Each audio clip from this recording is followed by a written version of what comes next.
Assalamualaikum dan salam sejahtera, bersama saya Mazrana Kalinggalan dalam Berita Pagi Sabah edisi Jumaat 21 Januari 2022. Perkembangan semasa COVID-19, sebanyak 256 kes positif baharu dikesan semalam, sementara 2 kematian direkodkan, masing-masing 1 kes di Beaufort dan Lahad Datu. Manakala satu lagi kluster institusi pendidikan diisytiharkan di daerah Putatan, iaitu kluster Pandan-Pandan. Menerusi kenyataan Menteri Kerajaan Tempatan dan Perumahan Datuk Seri Panglima Masidi Manjun, kes indeks merupakan seorang guru di Madrasah Darul Hadis mengalami gejala batuk, demam dan selsema sebelum disahkan positif COVID. Hasil saringan terhadap kontak rapat, 16 orang kini dijangkiti. Sementara itu, kluster Jalan Pertukangan Sandakan menyumbang 9 kes baharu, kluster Puri Ranau 9 kes dan kluster Sungai Trayon Kinabatangan 54 kes baharu. Dalam kenyataan sama, Datuk Masidi memaklumkan 38 kanak-kanak berusia bawah 12 tahun dijangkiti semalam, manakala 20 orang yang dijangkiti belum menerima vaksin. Bagi SOP perayaan Tahun Baharu Cina dan Rumah Ibadat Bukan Islam, Pelan Pemulihan Negara PPN Fasa 4, Sabah turut mengikuti langkah diumumkan Kerajaan Persekutuan berkuat kuasa 31 Januari hingga 15 Februari depan. Seterusnya kita ikuti statistik terkini kes baharu mengikut daerah dan kadar vaksinasi bagi Sabah.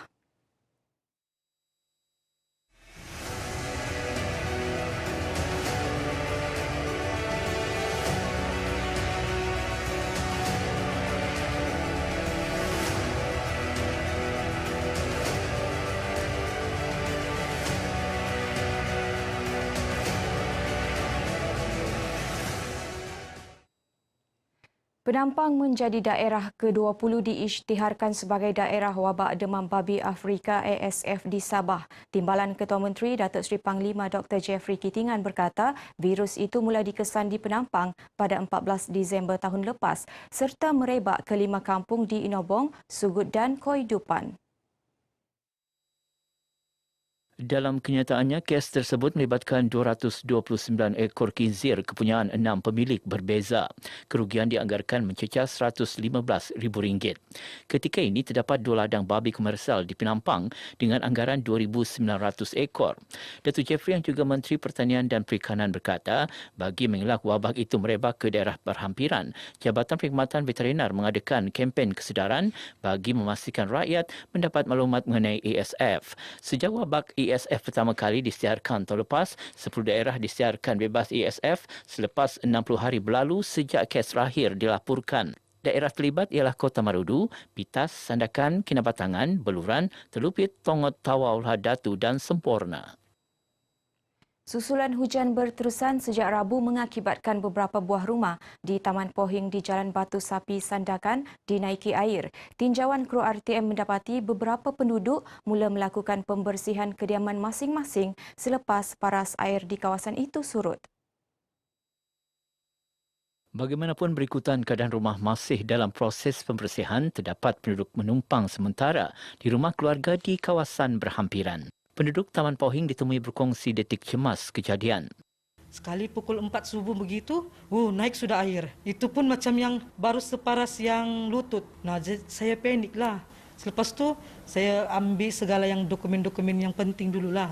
Tengok keadaan di dapur tu, memang semua tumbang. Sampai yang peti ais apa semua, TV kami pun terjatuh. Itulah memang paling takutlah. Sejarah ini memang bilang orang macam takutlah, trauma sudah.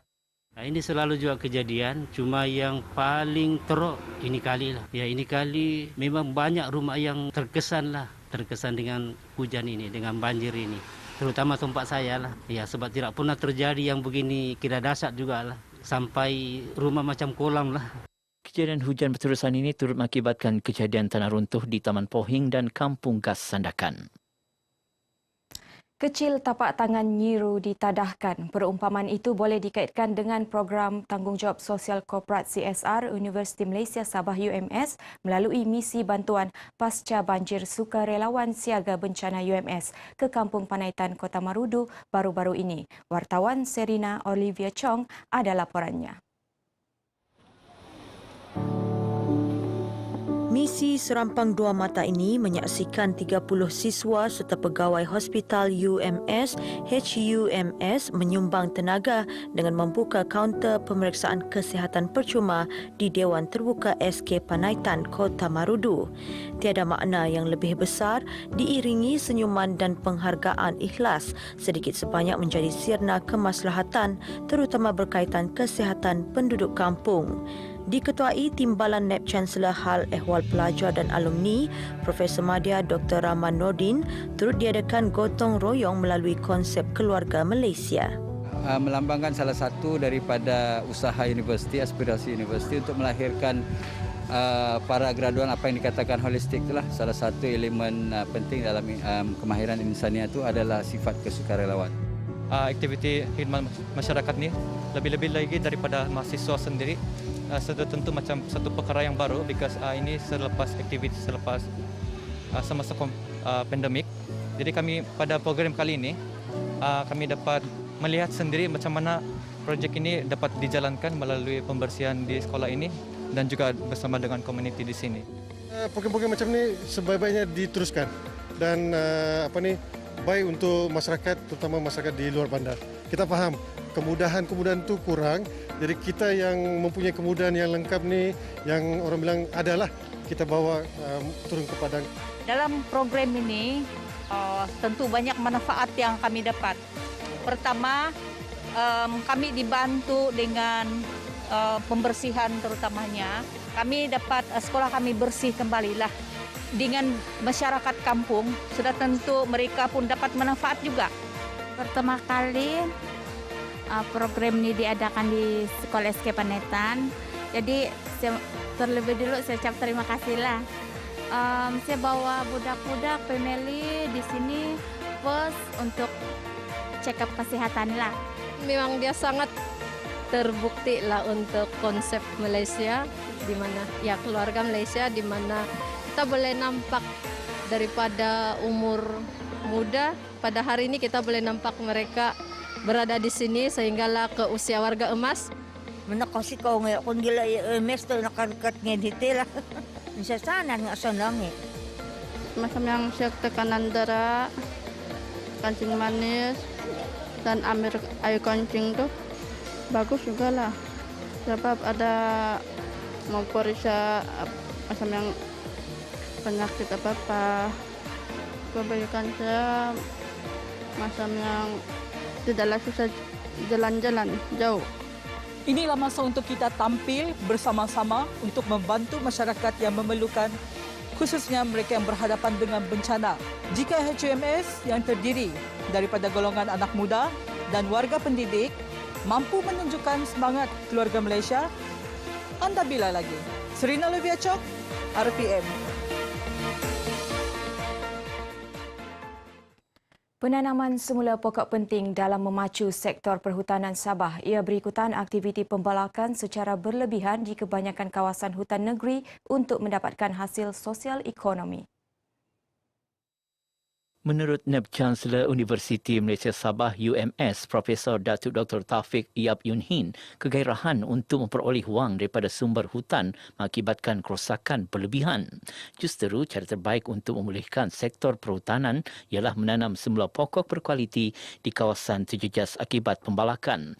Beliau berucap demikian pada majlis menandatangani memorandum persefahaman antara UMS dengan Jawala Plantation Industri Sdn Bhd Jawala di Kota Kinabalu.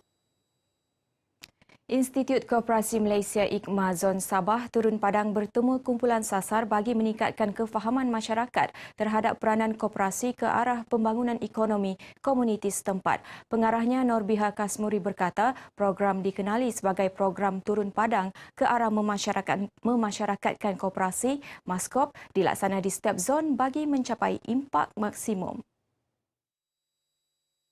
Ini adalah merupakan satu program promosi yang memang kita adakan pada setiap tahun, ya.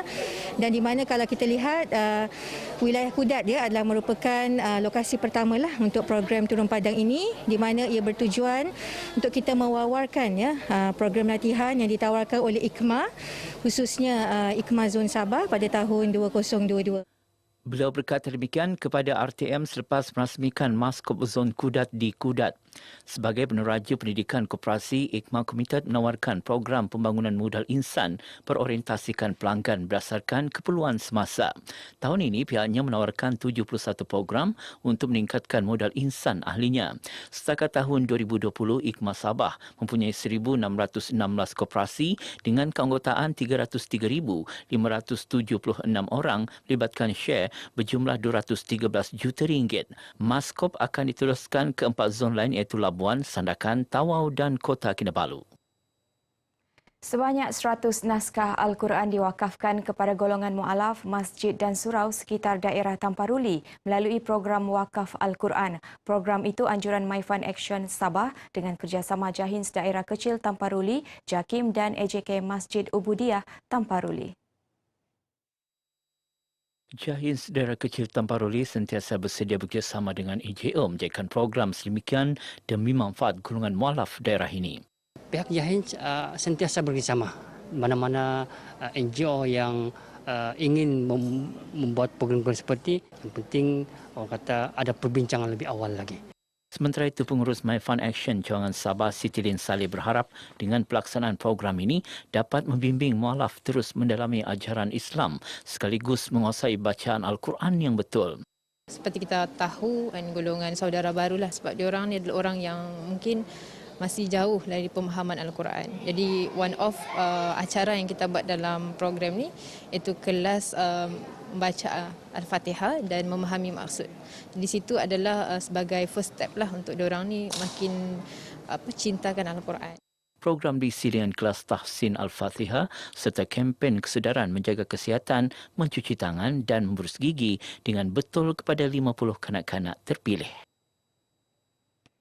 Paparan tadi mengakhiri berita pagi Sabah kali ini. Teruskan bersama berita RTM untuk maklumat sahih. Saya Mazrona Kalinggalan, salam hormat. Sabah.